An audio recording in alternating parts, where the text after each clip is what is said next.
Good morning. It's Monday. It's the start of a new work week.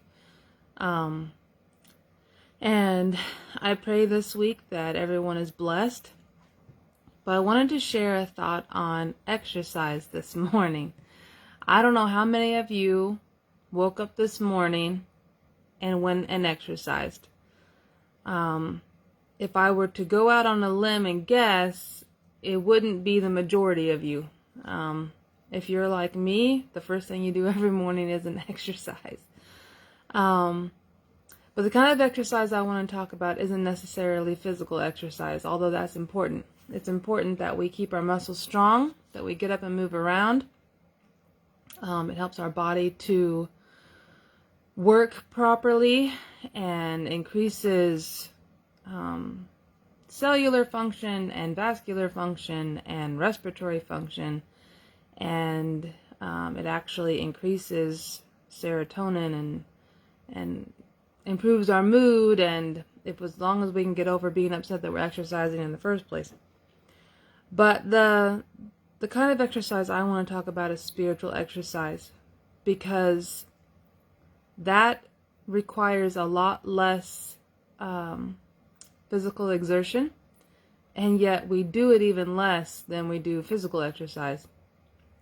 Technically, getting up and walking from here to the car is burning some kind of calories, and we do that almost every day. But there are lots of days we don't ever pick up this book that's meant to strengthen us in many, many ways, and we're spiritually weak because of that.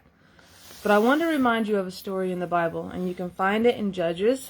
Starts in Judges 13, and it's the story of Samson. There are songs made about Samson and Delilah, and lots of people tell stories about Samson. But it's important to remember who he was and what was happening in his life. So God came to his parents and said, "You're going to have a son, and this is how I want him to be raised. And he's going to help the Israelites against the Philistines." And at the beginning, that is what Samson did. His parents raised him the way God said, and he was strong. He was stronger than most, and I have a feeling he didn't have to work out a lot to get that way. He didn't spend 10 hours a day in the gym to be strong. God gave him that strength. But the problem is, Samson had a problem. And when we look at the story, we think his problem was women. And he did have a problem with women. But his problem was that God was not at the center of his life. When God isn't at the center of our life, we have many problems. It just becomes more evident what we struggle with the most. And Samson struggled with women the most. But even through a lot of his bad decisions, he took a Philistine wife to begin with. That was a bad decision. God was using him to overcome the Philistines, and instead he's taking a wife from the Philistines. That was a bad choice on his part. But God didn't diminish his strength. And some people like to think that Samson's strength was in his hair. But the reality is, if he had gotten into an accident and something had happened to his hair, God wouldn't have stripped him of his strength. It was only when he got involved with a woman who proved over and over again that she was trying to overcome him, because every time she asked, "What is the secret to your strength?" he told her a lie, and she did whatever that lie was. She tied him up, or she did whatever it was that he said had to be done. And why in the world he ever told her the truth is beyond me, except that he had those two problems. One, God wasn't the center of his life, and two, women were his weakness. But he wasn't exercising his spiritual strength. The reality is that God gives each one of us gifts, every single one of us, and we're supposed to use them to the glory of God. So let's say you have a gift of music. He wants you to work for him with that. Let's say you have the ability to speak publicly, as so many don't. He wants you to use that for his glory. If you can write, if you can paint, if you can clean well, cook well, if you have the gift of teaching, if you have the gift of discernment, if you have the gift of encouragement, If you're good with carpentry, or you're good with your hands in any other way, whatever it is your gift is, we're supposed to be using it for Him. We might also be able to use it for our own entertainment or to earn money. It might be multiple uses, but it has to be used for Him first and most. He gives every single one of us a gift. Every one. And they're all different. And we talked about this last week. The reality is, when we all work together with the gifts that He's given us, then we're able to complete the body of Christ. And we're able to work for Him effectively. The sad part about Samson's story is that he didn't strengthen his spiritual walk with God. He took for granted the gift that he was given, this strength. He used it out of anger many times. When he married that first Philistine and her father wouldn't give her to him, he went and killed a whole bunch of Philistines. And that's awesome. I mean, that's what he was supposed to be doing. He was supposed to be overcoming the Philistines, but it wasn't supposed to happen that way or for that reason. And then he is weak enough to allow Delilah into his life. And that causes him to go through something that he didn't have to go through. He didn't have to have his eyes gouged out. He didn't have to lose all of his strength. He didn't have to sever that connection between him and God in order to come to the realization that he was put on this earth for one purpose, and that was to glorify God and serve His people. And he did realize that as he was turning the mill with no eyes, and his hair was growing and he was regaining his strength. He wasn't regaining his strength because his hair was growing back. He was regaining his strength because he was growing closer to God in that experience.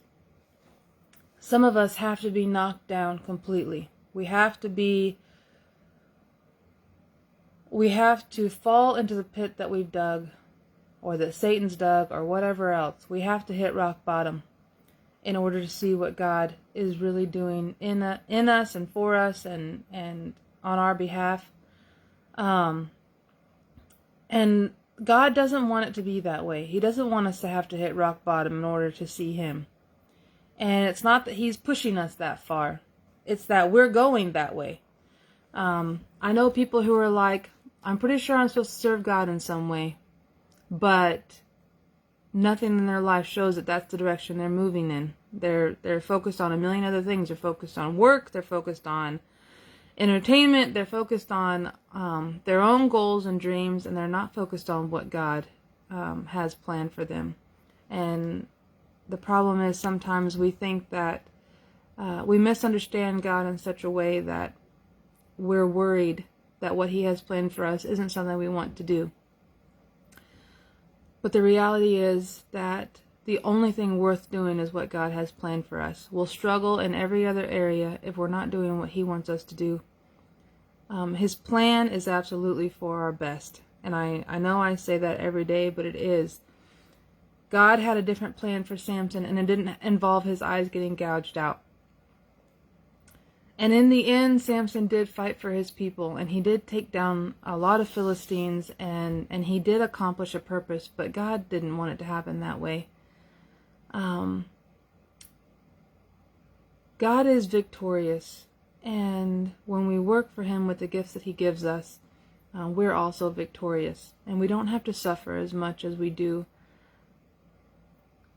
When we go our own way, we suffer in a way that isn't the same as when we suffer just by living in this sinful world that causes pain and heartache and death. And that is sad, and it does cause us to suffer.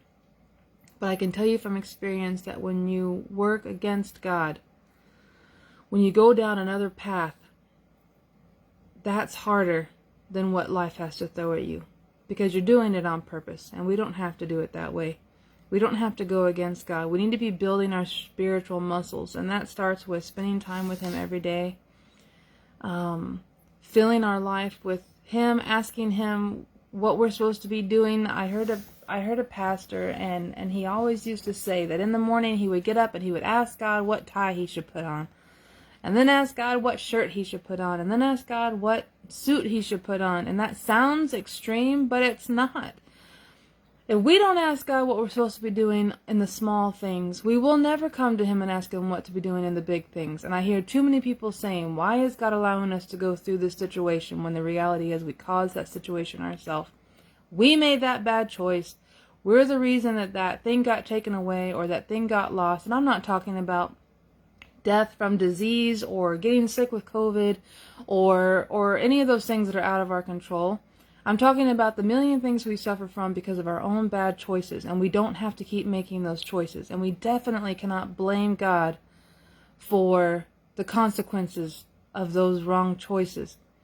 But the good thing about God, especially as evidenced in Samson's situation, the good thing about God is that he still fights for us, even when we've made every wrong choice, even when we've gone down every wrong path, even when we have spurned his advances toward us or let go of his hand or the million things that we do. He's still there for us, and he'll still be victorious on our behalf, and he'll still fight for us, and he will still turn our story around. But we don't have to fall so far in order to find him. You can find him today. If you wake up this morning and today looks like it's going to be the best day, then today is the day to find God. We always say, this is going to be a good day. Well, you don't know that, but let this be a God day. Let this be a day where you spend the whole day with God. And you can do that on your way to work, or you can do that when you're taking care of your kids. You can do that when you're exercising physically. You can do that no matter what you're doing.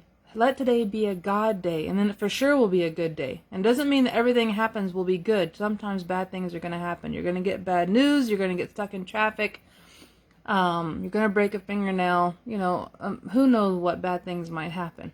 And those are just the small things. And these days, some really horrible things are happening, and I know they are, and I'm praying for those things. But when you spend a day with God, it's infinitely better than a day spent without him, no matter how good it seems. He's given you a gift, and I'm begging you to ask him what that is and how to use it for him. He's coming soon. And if there's someone out there telling you that he isn't, or that we've been saying that for too long, or you're getting tired of hearing that and he's not coming, the world isn't getting any better. He is coming. And you only have this lifetime. You only have today to tell someone else to get ready. And I pray that you do. Use your gifts for him.